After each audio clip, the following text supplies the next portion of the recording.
শেষখানে আপনাদেরকে জানাচ্ছি যে গত এই জুমাবারে আজকের দিনে আমার শ্রদ্ধেয় আব্বা রহমতুল্লাহ আলী গফারাল্লাহু ওয়া আদখালাহুল জান্নাতুল ফিরদাউসুল আলা তিনি দুনিয়া থেকে বিদায় নিয়েছেন, ইন্তেকাল করেছেন। সবাইকে ইন্তেকাল করতে হবে, এই মর্মে সুন্নতি যে জিকির আজকারগুলি রয়েছে সেগুলি স্মরণ করিয়ে দিচ্ছি, কারণ সবার আপনজন আছে আর আমরা একে অপরের আগে পরে চলে যাব। প্রথম কোরআনে কারীমে আল্লাহ শিখিয়েছেন যে ইন্না লিল্লাহি ওয়া ইন্না ইলাইহি রাজিউন। এক। দুই নম্বর ইন্না লিল্লাহ, আল্লাহর জন্য আমরা এবং আল্লাহর দিকে আমরা ফিরে যাব। দুই নম্বরে রাসূলুল্লাহ সাল্লাল্লাহু আলাইহি ওয়াসাল্লাম হাদিস রয়েছে যে আল্লাহুম্মা আজুরনি ফি মুসিবাতি বা আল্লাহুম্মা আজুরনি ফি মুসিবাতি, দুই পড়া যেতে হবে, ওয়া আখলিফ লি খায়রাম মিনহু বা ওয়াখলুফনি। নি দিও আছে, লি দিও আছে, ওয়াখলুফনি খায়রাম মিনহা।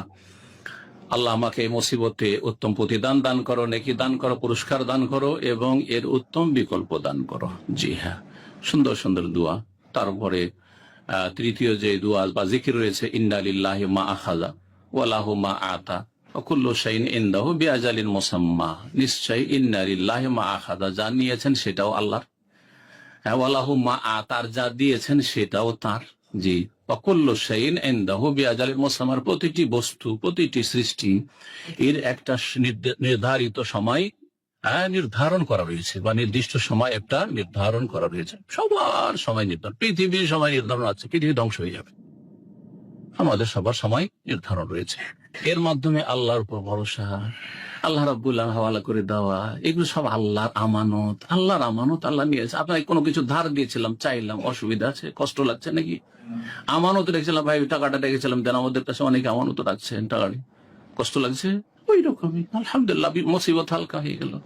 চতুর্থ যেটি রয়েছে সেটা হচ্ছে রাসূলুল্লাহ সাল্লাল্লাহু আলাইহি ওয়াসাল্লামের ছেলে যখন ইব্রাহিম রাদিয়াল্লাহু তাআলা ইন্তেকাল করেছিলেন, আর মানুষের দুঃখ কষ্ট হবে, আপনজন প্রিয়জন কেউ দুনিয়া থেকে বিদায় নিলে বা জুদা হলে, তো সেই ক্ষেত্রে তিনি বলেছিলেন এবং অশ্রুসিক্ত হয়েছিলেন, চোখে অশ্রু প্রবাহিত হয়েছিল, আল্লাহ ইন্নাল আইনা লাতাদমাহ, যে নিশ্চয়ই চক্ষু অশ্রুসিক্ত হয়েছে। জি, চোখে পানি আসাটা কোনো দোষের বিষয় নয়। ইন্নাল আইনা লাতাদমা ওয়াল কলবা লা ইয়াহজান, আর অন্তরে কি হয়েছে? অন্তর শোকাহত হয়েছে। জি, অন্তরে হুজন, শোক এসেছে, এতে কোনো সন্দেহ নেই, আসবেই। যে ওয়ালা নাকুলু ইল্লা মা ইউরদি রাব্বানা, তবে এমন কোনো কথা বলবো না যেটাতে আল্লাহ অসন্তুষ্ট হন। এমন কথাই বলবো শুধু যাতে আল্লাহ আমাদের উপর, আল্লাহকে রাজি করে আমাদের কথা বলি। বা মায়ারদা রব্বনা, মায়ুরদি পড়লে রব্বানা পড়তে হবে, এরকম পড়া হয়েছে, অথবা মায়ারদা রব্বনা। শুধুমাত্র এমন ভালো কথা বলবো, উত্তম কথা বলবো যাতে আমাদের রব আমাদের উপর রাজি থাকেন বা আল্লাহ সন্তুষ্ট হয়ে যান আমাদের এই ধৈর্য ধারণে ভালো কথা বলার মাধ্যমে। ওয়া ইন্না আলা ফিরাকিকা লামাহজুনুন, আর আপনার পৃথক হয়ে যাওয়াতে, চলে যাওয়াতে আমরা শোকাহত। ওয়া ইন্না আলা ফিরাকিকা লামাহজুনুন, এই দোয়াটি রয়েছে। কার দোয়া মুখস্থ আছে? এটি কার মুখস্থ আছে? কার মুখস্থ আছে?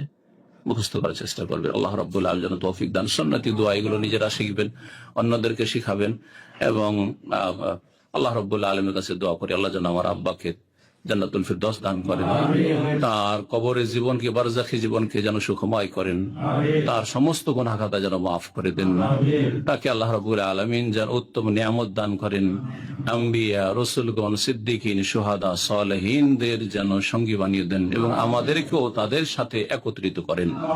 সুবহান রাব্বিকা রাব্বিল ইজ্জাতি আম্মা ইয়াসিফুন ওয়া সালামুন আলাল মুরসালিন ওয়ালহামদুলিল্লাহি রাব্বিল আলামিন।